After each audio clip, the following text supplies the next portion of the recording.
obsession, an idea or thought that continually preoccupies or intrudes on a person's mind. Honoring God and hunting deer with a bow is my obsession. This series is dedicated to just that. This is Elevated. Holy smokes, look at the rack on that thing. From the time I shot my first buck with a bow, I've been obsessed. Whether in the swamps of Florida or in the hills of Tennessee, we hunt them. It won't be easy. The national success rate for bow hunters hangs around 10%. Join us on this journey as we seek out greater faith in God and hunt elevated. Alright, we're set up. It's pretty early, like really early. I'm facing a road, I'm facing a four-wheeler trail, pine trees. There's a creek behind me and a pretty historical crossing over this creek. Right to my right. Try to show you guys when the daylight breaks, but it's a good spot. There's a fresh rub in front of me. Hopefully we make it happen this morning. So, I just got done with 2 rattling sessions. Right at first light this morning, a deer just popped out of nowhere, right in front of me out of the pines. Kind of where I didn't want him to come out. And I couldn't tell if it was a doe or small buck. It walked right underneath me, crossed the creek crossing right here. And as it was going away, it looked like there was some big brown antlers. I just couldn't tell. So that's the creek crossing right there. It's like 10 yards away. You can see there's a little island right there. He slipped back and went back out that way. Then you got the trail right here. And these planted pines all out here. And it's a perfect transition.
bad shot. Damn, that was a bad shot. I thought I had a good angle on that deer. Hard quartered away. Put it right through the back of her. I did not hear her crash at all. Just standing out there somewhere, probably limping away. That was a bad shot.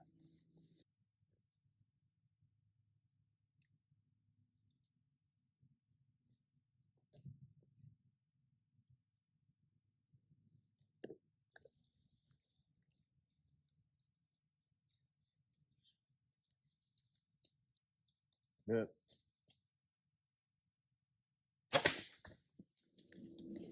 So, I don't think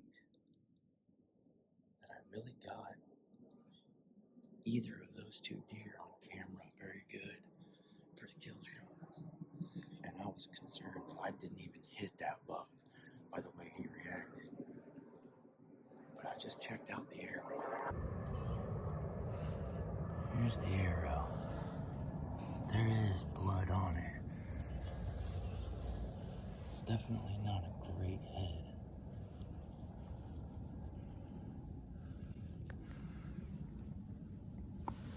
Let's go check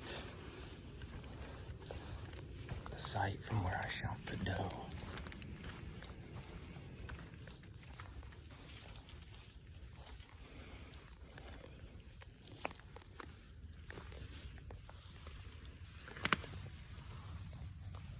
I got blood on the doe right there, but it ain't gonna be very good. Oh, there's blood right there, yep. I got pretty good blood now. We definitely need to give him a little bit more time, but yeah, there's good blood up there, definitely. I think that's definitely fatal. I finally kind of looked at the situation and the blood, and I said, let's just stop and get a dog. And I talked to the dog guy, and he says he thinks I bumped the deer. I never saw any evidence that that deer laid down or that we bumped him. I never heard anything, saw anything, never once. So I'm of the mind that he just, kept on and went and did his thing. And, he's out there dead somewhere. I just don't know where, and I don't want to keep pushing on it because I'm just stumbling through the bushes right now and some thick stuff. So I got a dog guy coming. He's on a couple other tracks, so we don't know exactly when he's going to get here, but he lives literally, he's got a farm right down the road, so that's good. He's familiar with the area. He knows about what he's going to be getting himself into. So we're going to pull out for a couple hours of, we think possibly there was a liver shot involved. Unfortunately, I did not get this deer on camera, so there's really no way of knowing what exactly the hit was and everything. So we'll just we'll have to see. So 10 hours later, the dogs finally show up, and so did the weather. That good old reliable bipolar Florida weather started churning up a bit, and about 10 minutes into talking to the tracker, I realized I wasn't going to be able to film much of this. I didn't want my equipment to get messed up, so I had to put my camera away. I did get a little bit of footage of them prepping the dogs and getting them ready out in the woods, and that's about it. So I took them on over to the hit site, showed them the distances, explained to them what my poundage was on my bow. The doe was shot at about 13 yards. The buck was shot at about 15. And describing the shot of the doe to the tracker, we both kind of came to the conclusion that even though it was in the back left quarter of the doe, the angle that she was standing at, that I more than likely got enough penetration to have, got up in there and got some vital stuff. It was just going to take her a while to die. We went to, shifted over to focusing on the buck first. And kind of walked him through how much blood we had seen and everything, and how far we went in there and how thick it was and everything. And he determined that with me and my cousin going through there as far as we did, that it might possibly booger some stuff up, especially with the rain starting to come down, it would like freshen up all the scent and just kind of, you know, it'd make it a little tougher for the dog. So he asked me if there was a way that we could swing around all of that, you know, that track and get to Last Blood. And so I told him, yeah, we have a logging road that swings around all of this whole big pine thicket. So we used that logging road to swing around the pine thicket and get him on Last Blood.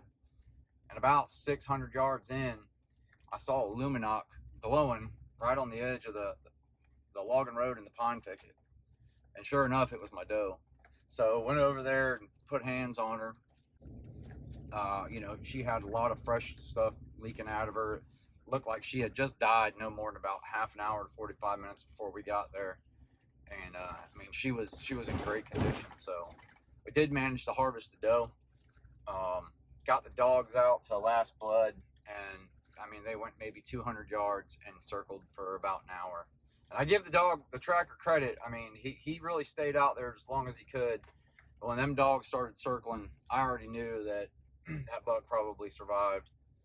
And so he pulled the dogs back, and we started talking about everything and determined that that buck more than likely either wasn't dead yet and was going to live through the night, maybe the next couple of nights, or he just moved off into the next county.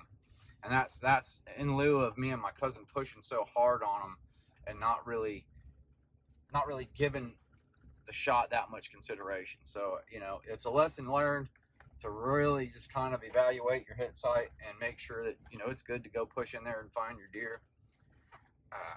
I knew he didn't go down when I saw him, you know, run off. So what I should have done was just pulled out and just completely waited for the dog for both deer. And more than likely might have been able to get a follow-up shot on that buck.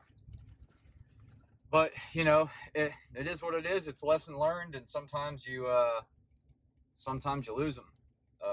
You know, no hunter wants to have to sit through that experience and know that he wounded a deer and it's out there somewhere, maybe suffering, dying in a few days, or surviving. So since that hunt, I have patiently watched over my cameras, just hoping that deer comes back around so that, you know, I can get confirmation that he's still alive, but that hasn't happened yet. So we did recover the doe. That was good. It was still a great 3-4 days of hunting. Got 2 does out of the whole thing. Saw a lot of activity, and you know, just learned from the experience and try to do better next time. So that's it for this episode. I hope you guys enjoyed it. Thank you for sticking around this long. If it's your first time watching us, hit the subscribe button. Give the episode a like. Leave us a comment what you think, what you want to see us do, just so that we can be better for you guys. And see you next time.